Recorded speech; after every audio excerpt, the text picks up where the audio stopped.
How Russia's eastern push in Ukraine may play out. Russia's enormous military push in eastern Ukraine represents Moscow's desperate attempt to reclaim its battlefield fortunes following a disastrous 7 weeks of war. Russian forces have significantly stepped up artillery barrages and airstrikes against Ukrainian positions in the Donbas industrial heartland. A glimpse of the conflict in Ukraine thus far. A faltering start. Russian troops advanced to the outskirts of Kiev days after invading Ukraine on February 24, but their onslaught was swiftly blocked by tenacious resistance.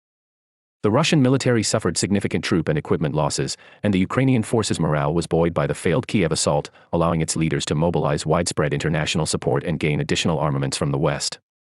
This increased Moscow's war costs.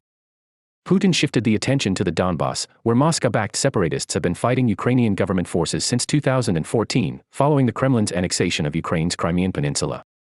After withdrawing from Kiev, Chernihiv, Sumy, and other places in northeastern Ukraine, Russian soldiers retreated to Moscow-allied Belarus's territory, as well as areas in western Russia, to be rearmed and resupplied for the upcoming attack. General Alexander Dvornikov was chosen the campaign's new leader. Dvornikov, 60, is one of Russia's most senior officers. He is credited with leading Moscow's forces to victory in Syria during a merciless campaign to bolster President Bashar Assad's administration during a civil war that has destroyed entire cities and displaced millions. His hiring is viewed as a reflection of the Kremlin's recognition of the urgent need to strengthen coordination among disparate groups that has impeded earlier efforts. Brand new offensive. According to Ukrainian officials, the offensive began Monday in the Donbas, with Russia attempting to drive the offensive along an arc-shaped front line that stretches more than 300 miles, 480 kilometers, from northeast to southeast. Russia stated Tuesday that it had hit 60 Ukrainian military structures with warplanes and 1,260 with artillery in the last 24 hours, in addition to attacking 1,214 troop concentrations. Independent verification of the assertions was not possible. The Pentagon characterized the intensified campaign as shaping operations, laying the groundwork for a larger onslaught. Justin Crump, a former British tank commander who now heads the defense consultancy Sibylline Limited, said the Russians had increased their bombardments and appeared to be progressively capturing terrain, focusing mostly on Ukraine's most capable soldiers in the Donbas. They hope to essentially annihilate the majority of Ukraine's pre-war regular army, its strongest forces, Crump told the Associated Press. The Russian battle strategy.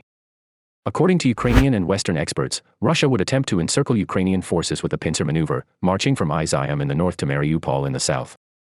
Once Russian forces annihilate the last pocket of Ukrainian resistance at a massive steel mill in Mariupol, they hope to free up those forces to allow the operation to resume its full momentum. According to others, Russia may potentially attempt to use its forces north of Crimea to seize the industrial centers of Zaporizhia and Dnipro on the Dnieper River, thereby dividing Ukraine in half. Throughout the 8-year conflict with the separatists, Ukrainian government forces have constructed many rows of trenches along the line of contact, which the Russians have been unable to breach. Crump and other experts, however, cautioned that Ukraine was rapidly depleting its arsenal of weaponry and supplies. They are consuming a lot of supplies, he explained. And part of Russia's strategy at this point is to continue probing, to continue looking for ways, to continue shaping the battlefield, to convince Ukraine to fire missiles, to use up supplies, to fire its artillery in order to have fewer supplies remaining when the larger blows begin to fall sequentially. Ukraine has lobbied the West for jets, long-range air defense systems, heavy artillery, and armor to offset Russia's enormous firepower advantage.